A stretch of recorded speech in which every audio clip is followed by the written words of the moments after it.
আমার সভাপতি সাহেব বাজারে তালার বাজারে একটা ধরেন দোকান আছে, মুদিখানার দোকান, সেই দোকানে বেচা কিনা করে। ঈদের সময় রোজার মাসে ভিড় বেড়ে গেছে, উনি বুদ্ধি করে, মুক্তিযোদ্ধা তো বুদ্ধি একটু বেশি, বুদ্ধি করে কর্মচারী না রেখে একটা ময়না পাখি কিনে এনে ওইটারে শিখাইছে লাইন দাও এক এক করে এসো, লাইন দাও এক এক করে এসো, মানে একজন একজন করে আসো, লাইন দাও একজন একজন করে আসো।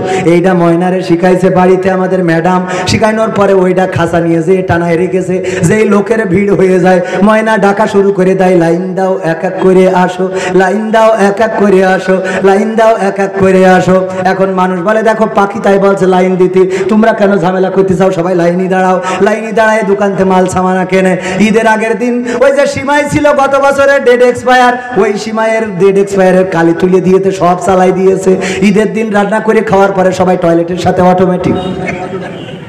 পরের দিন গেছে, আপনি মুক্তিযোদ্ধা ঠিক আছে, আপনি এইরকম খারাপ সিমাই বেচলেন কি করে? এই নিয়ে মোটামুটি হুটোপাটা বাদায় মারামারি শুরু করে দিয়েছে। আমার সভাপতি সাহেবের মারতেছে অনেক লোক।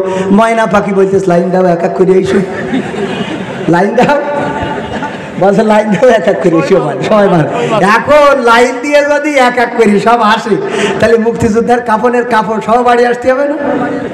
কথা কয় না। আসলে ময়না পাখি কি বুঝেছে যে ও কি বলছে?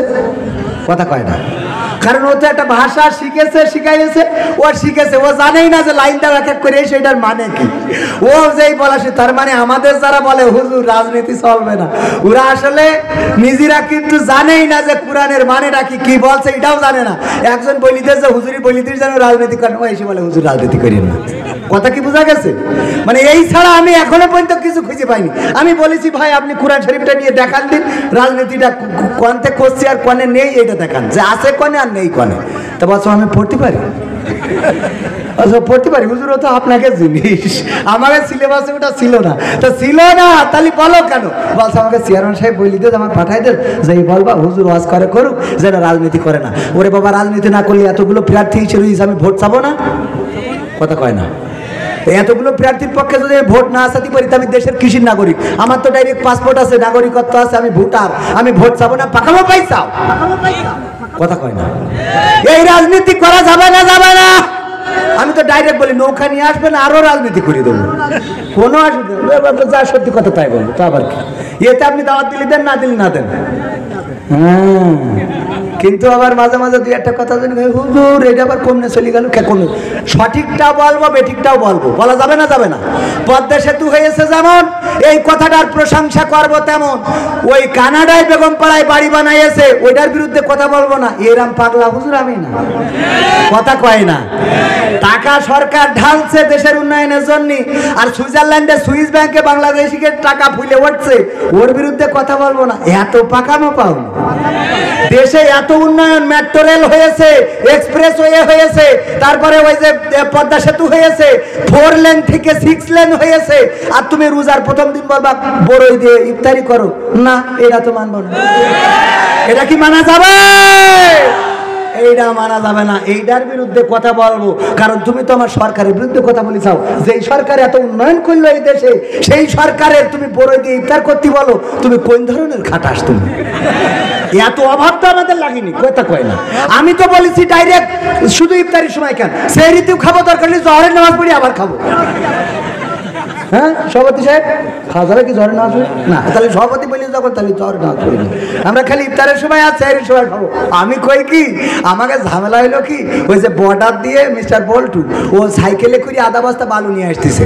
বল্টুর বলছে বল্টু তো সাইকেলে কি পাচার করতেছে? স্যার বালু। স্যার কয় বালু না, ফাঁকা মুখের জায়গা খুঁজে পাইনি, বর্ডার দিয়ে তুমি বালু পাচার করতে চাও, চেক করবো। চেক করি দেখে না সত্যি বালু সাইডিতেছে। এরপরের দিন আবার দেখে সাইকেলে করে নিয়ে আসতে, এই বল্টু কি? তা বলছে স্যার বালু। স্যার আগের দিনও দেখলেন সাইকেলে করে তুমি বালু নিয়ে যাও, চেক করবে এর মধ্যে কিছু আছে, চেক করি দেখে না বালু, আবার ছেড়ে দিয়েছে, ছেড়ে দিলাম। এরপরে তৃতীয় দিন আবারও সেই একই কায়দায় সাইকেলে করি, এই সাইকেলে করে কি পাচার করিস? স্যার বালু। স্যার প্রতিদিন বালু নিয়ে যাস, তোর এই বালু ঢাকায় পাঠাবো। ঢাকাতে বিজ্ঞানাগার থেকে গবেষণা করি দেখা হবে এই বালুতে কোনো নাশকতা আছে কিনা, এইটা চেক করি দেখা হবে। এই পাঠাই দিয়েছে ঢাকায়, চেক করি দেখে যে না এর মধ্যে কিছু নেই। বল্টুর সাথে হঠাৎ তালা বাজারে দেখা, বল্টু বলছে বল্টুকে নাই দিন তুই এই যে প্রতিদিন বাইসাইকেল করে বালু পাচার করিস কেন ভারতেতে? তোর কি আর অন্য কিছু নেই? ভারতে মানুষ সোনা দানা গয়নাগাটি টাকা পয়সা কত কি পাচার করে, তুই এই বালু নিয়ে আসিস সাইকেলে করে? বালু পাচার করার দরকার কি সাইকেলে করি? তা বলছে স্যার সত্যি বলবো না? আমি তো রোজার মাস, মিথ্যে বললি রোজা হালকা হবে, সত্যি কর। বলছে স্যার আমি আসলে বালু তো পাচার করি না, আমি মূলত ওই সাইকেলটা পাচার করি। কি পাচার করে? সাইকেল। বলছে সাইকেলে করি বালু কেন পাচার? বলছে স্যার বালু তো না, আমি আসলে সাইকেলটা পাচার করি, মানে মালটা থিয়েছে ওইটা নিয়ে টানাটানি আছে। বিষয়টা বোঝা গেছে? সুইজারল্যান্ডে টাকা চলে যায়, বেগম পায় বাড়ি, আমেরিকায় ছেলে পড়ে, লন্ডনে মেয়ে বেড়াতে যায় থাইল্যান্ডে, আর চিকিৎসা নিতে যায় সিঙ্গাপুরে, আর ওরা আমাদের বলে বড়ই খা আবা খা আবারে। ঠিক না বেঠে? আবার দেখা যায় এই যে বড় বড় রাঘব বোয়ালগুলো, ওদের টাকা বিদেশে, বাড়ি বিদেশে, বেড়াতে যায় বিদেশে, ওইগুলো দেখার খবর নাই, কিন্তু হুজুরির পথে ধরে হুজুর পকেটে কি টুপি, এই পকেটে কি তসবি, এর মধ্যে কি ওর মধ্যে কি, একেবারে মেশিন মুশিন সব চেক করে দিয়ে দেয়। ঠিক না বেঠিক? কথা কয় না। আর এর মধ্যে দিয়ে যে সাইকেল পাচার হয়ে যাচ্ছে ওইটা, তবে সবাই খারাপ না, এইটা মাথায় রাখবেন, সবাই খারাপ। আপনাদের এই পাশে মনে করেন যে থানা, এক গরিব মানুষ, সে খুব কষ্ট করে চেয়ারম্যানের কাছে গেছিল, চেয়ারম্যান সাহেব আপনি আমার একটা ওই ভ্যানের ব্যাটারি পাল্টাতে হবে, সাইডে ব্যাটারি 40,000 টাকা লাগবে, দেন। বলছে আমি তো এখনো হয়ে পারিনি, হলি দেখ পানে। বলছে তাহলে রানিং ডার কাছে যাই, রানিং ডার কাছে গেছে, কয় আমার তো সামনে কিয়ামত, পাস করবো কি করবো না জানি না, এরপরে দেখবানে। তারপরে বিভিন্ন জায়গায় যে যখন হয় নাই তখন একটা চিঠি লিখেছে, লিখে বেলুনি গ্যাস ভরি, তারপরে ওই যে বেলুন বিক্রি করে আছে না এই যে বিমান, ওতে বেইন্দে তো উড়াই দিয়েছে যে আল্লাহ আমার 40,000 টাকা লাগবে ভ্যানের ব্যাটারি পাল্টাতে, তুমি একটা ব্যবস্থা করে দাও, এই লিখে উড়াই দিয়েছে। ওই বেলুন পাশে ছিল থানা, থানায় ছিল বড় বড় মেঘনি গাছ, ওতে বেঁধে থানায় পড়িয়েছে। পড়লি এক পুলিশ অফিসার দেখে লেখা রয়েছে আল্লাহ বরাবর, আল্লাহ আমার ব্যাটারি শেষ হয়ে গেছে, নষ্ট হয়ে গেছে, পাল্টাতে হবে, কেউ টাকা দেয় না, আল্লাহ তুমি ব্যবস্থা করে দাও, ইতি মকসেদ। তো নেই যে বলছে ওসি স্যারের কাছে, ওসি স্যার দেখেন এই লোকটা মনে হয় খুব কষ্টে আছে, ভ্যানের ব্যাটারির জন্য আল্লাহর কাছে চিঠি পাঠাইছে, এই চিঠি তো আল্লাহর কাছে যাবে না, ওই বেলুন দিয়ে কি আল্লাহর কাছে যায়? তা থানায় এসে পড়েছে, একটু কিছু কি করা যায়? বলছে সবাই মিলে চাঁদা তোলো, দেখো কয় টাকা হয়, একটু করে নেবেন। তো সবাই মিলে তুলেছে, 18,000 হয়েছে, আর ওসি স্যার আবার 2,000 দিয়েছে, দিয়ে 20,000। বলছে এক কাজ করে একটা ফোর্স নিয়ে যাও, নিয়ে যাই মকসদে দিয়ে বলে নে যে আমরা অন্তত 20,000 ব্যবস্থা করে দিলাম, বাকি 20,000 তুমি ম্যানেজ করে নিয়ে আনে। একটি ফোর্স যেয়ে তার দিয়ে এসেছে এই নাও 20,000, ওগো মকসদ তোমার এই যে 20,000 টাকার ব্যবস্থা আমরা করে দিয়ে গেলাম গো, আর বাকি 20,000 তুমি ম্যানেজ করে নিয়ে আনে, নিয়ে ভ্যানের ব্যাটারিটা পাল্টে নিয়ে আনে।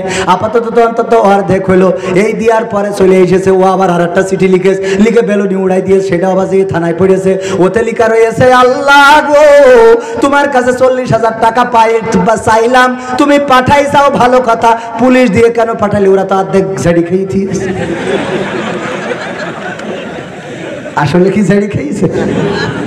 তাহলে সহ্য না করে পারবেন আপনারা?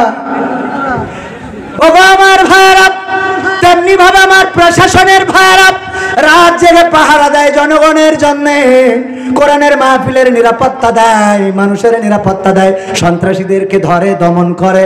আর আমরা পুলিশ দেখলেই মনে করি ওরা খারাপ। পুলিশদের পরে আক্রমণ ইতিপূর্বেও হয়েছে না হয় নাই? ইতিপূর্বে আক্রমণ হয়েছে, আসলে পুলিশ খারাপ না, কিন্তু আমাদের দৃষ্টিভঙ্গিটা অনেক খারাপ হয়ে গেছে। ঠিক না বেঠে? তাহলে কি ওয়াজ বোঝা গেছে? আর একটু সময় যাব সামনে, আর একটু সামনে যাব, কিন্তু আমাদের সমস্যা কি বলবো? কোরআন পড়তে ভালো লাগে, কোরআন শুনতে ভালো লাগে, কোরআন জানতে ভালো লাগে, কোরআন মানতে ভালো লাগে। সত্যি বলছি না মিথ্যা বলছি? কোরআন পড়তে ভালো লাগে, কোরআন শুনতে ভালো লাগে, কোরআন জানতে ভালো লাগে, কোরআন মানতে ভালো লাগে না। নামাজেতে পড়লে কোরআন মনটা শীতল হয়, কারির তেলাওয়াত শুনিলে প্রাণ জুড়িয়ে যায়, সেই কোরআনের ব্যাখ্যা দিলে কলিজাতে আগুন জ্বলে, সেই কোরআনের ব্যাখ্যা দিলে অন্তরেতে আগুন জ্বলে, বিরোধিতাও চলে কেন তা জানি না। কোরআন পড়তে ভালো লাগে, কোরআন শুনতে ভালো লাগে, কোরআন জানতে ভালো লাগে, কোরআন মানতে ভালো লাগে। কোরআন পড়ে অনেক লোকে শুরু করে দিন, তারা আবার চাই না দেশে কোরআনের আইন। আওয়াজ হয় না মুসলমানদের মতো আওয়াজ। আমি যদি ঠিক বলি তাহলে ঠিক বলবেন, যদি বেঠিক বলি দাঁড়ায় যেয়ে বলবেন হুজুর কথা ঠিক না। মনে থাকবে? মনে থাকবে? কোরআনে পড়ে অনেক লোকে শুরু করে দিন, তারা আবার চাই না দেশে কোরআনের আইন। এটা যে কেমন নীতি, তাই তো এ দুর্গতি করছে মোদের ক্ষতি কেন তা বুঝি না। কোরআন পড়তে ভালো লাগে, কোরআন শুনতে ভালো লাগে, কোরআন জানতে ভালো লাগে, কোরআন মানতে ভালো লাগে। কোরআন বুকে চুমু খাওয়ার লোকের নাই অভাব, সেই কোরআনের বিরোধিতা আবু জাহেলের স্বভাব। কোরআন বুকে চুমু খাওয়ার লোকের নাই অভাব, সেই কোরআনের বিরোধিতা আবু লাহাবের স্বভাব। মানবা সুবিধা মতো তাই এই বুকে ক্ষত, দেখলে এমন কিছু সইতে পারে না। কোরআন পড়তে ভালো লাগে, কোরআন শুনতে ভালো লাগে, কোরআন জানতে ভালো লাগে, কোরআন মানতে ভালো লাগে। এমন মানুষ আছে না নাই? তবে তালাতে নাই, সাতক্ষীরায় নাই, কারণ অনেক মানুষ এখানে বসা। দুই একজন উঠছে, একজন দুইজন তিনজন চারজন। কারণ কি মেশিন ডিস্টার্ব না অন্য কিছু? কারণটা কি? এত হাজার হাজার মানুষ বসা, দাঁড়ানো আরো বেশি। বসার থেকে দাঁড়ানো বেশি না? দাঁড়ানো বেশি। রাস্তায় ওই যে ওই পর্যন্ত, আরো পিছনে মনে হয় আছে, এইখানেও আছে। দাঁড়ানো মানুষরাও যায় না, বসা মানুষরা চলে যায় কেন গো? কারণ ওদের শয়তানে কাঠি করে, শয়তান এখানে বসতে দিতে চায় না। এই শয়তান কি ও বসে, ও কি বসে থাকে নাকি? কথা কয় না বসে থাকে? শয়তানের মতো ধৈর্য কারোর নাই। একটা মানুষের পিছনে, উনার পিছনে যদি লাগে 10 দিন ধরে ধোঁকা দিচ্ছে, নামাজ পড়ার দরকার নেই, নামাজ পড়ার দরকার নেই, নামাজ পড়ার দরকার নেই। উনি 10 দিন ধরে ধোঁকা দিয়েছে, তারপরেও নামাজ পড়ে। রাগ করে শয়তান হাঁটাতে যে যা তুই নামাজ পড়েই বেড়া, তোর কাছে আর কোনোদিন যাব না। এই কথা শয়তান কোনোদিন বলেছে না? বলে নাই। বরং ওর এতটাই ধৈর্য, ইন্নাল্লাহ মা'আস সাবিরিন, আল্লাহ ধৈর্যশীলদের পছন্দ করে। শয়তানের সেই ধৈর্যটা আছে। ও একেবারে মারা যাওয়ার আগ পর্যন্ত যেন কলেমাটা না পড়তে পারে, ওই পর্যন্ত চেষ্টা চালায়। ঠিক না বে ঠিক? শয়তানের মতো ধৈর্য আমাদের হওয়ার দরকার আছে না নাই? ধৈর্যটা শয়তানের মতো হোক। কারণ লেগে থাকে কোন পর্যন্ত চিন্তা করেন। আপনি রাত্রি ঘুমাইছেন আরামে, বন্ধু বান্ধব এমনকি স্ত্রীও মনে করেন আপনার খোঁজ নিচ্ছে না, অথচ শয়তান যেই আজান দিয়ে ফজরে আপনি উঠেছেন, শয়তানের খবর না আসে, শয়তান বলছে আরেকটুকুন ঘুমো, কানি পরে উঠিস। বলে না? বলে না? আমি ছোট মানুষ, আমার প্রশ্ন দিয়ে এত এত প্রশ্নের উত্তর আমি আমার মতো বড় মানুষদের কাছে, তারপরে যে একটু দিচ্ছেন আমি একটু পড়ে দেখবানি। কারণ এক এক সময় এক একজন এমন ভাবে প্রশ্ন দেয় যে বিপদে পড়ে যায়। বলছে হুজুর আপনার আবার পছন্দ হয় বিয়ে করতে চাই, এতে আপনার কি কষ্ট পাবে? তো হ্যাঁ, আচ্ছা ঠিক আছে, দেখি আমরা পড়ে যদি পারি তাহলে উত্তর দিবা, না পারলি হুজুর আপনার বিয়ে করতে চাই, এটা জায়েজ না না জায়েজ? কোন দিনই এখন এই প্রশ্নের উত্তর দিলে আমার বাড়ি আর ঢুকা হবে, বাড়ি যাওয়া হবে? সভাপতি সাহেব কোন আপনি? এই জন্য আমার বেকায়দায় ফেলা প্রশ্ন আপনারা করেন না জন। এ অনেকে আছে খালি বেকায়দায় ফেলতে চাই। হ্যাঁ, তো যাই হোক ইনশাআল্লাহ শোনাবো। তো তারপরে কি বলছিলাম?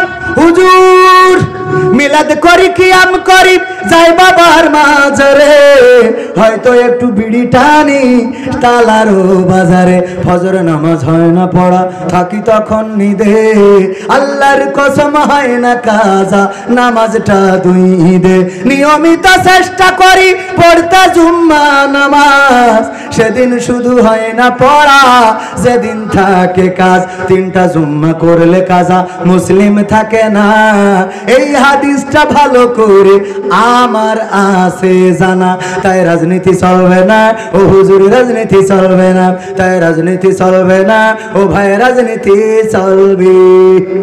এবার বলছে হুজুর শোনেন, আপনি মনে করছেন আমরা কোরআন পড়ি না? পড়ি। আমি বললাম তাই কি? বলছে পড়ি আমি, ওখানে জিহাদ মিহাদ কোথায় আছে দেখিনি কোনখানে, দরগা পীরের মাজার আমার অনেক বেশি টান গো বাবা, অনেক বেশি টান। আছে না নাই? কোরআনে জিহাদের কথা আছে না নাই? উনি পায় নাই, কেন পায় নাই? কেন পায় নাই? বোঝে নাই, কথা কয় না। কোরআন পড়েছে কিন্তু বুঝে পড়ে নাই, খালি সুর দিয়ে পড়ে গেছে গো।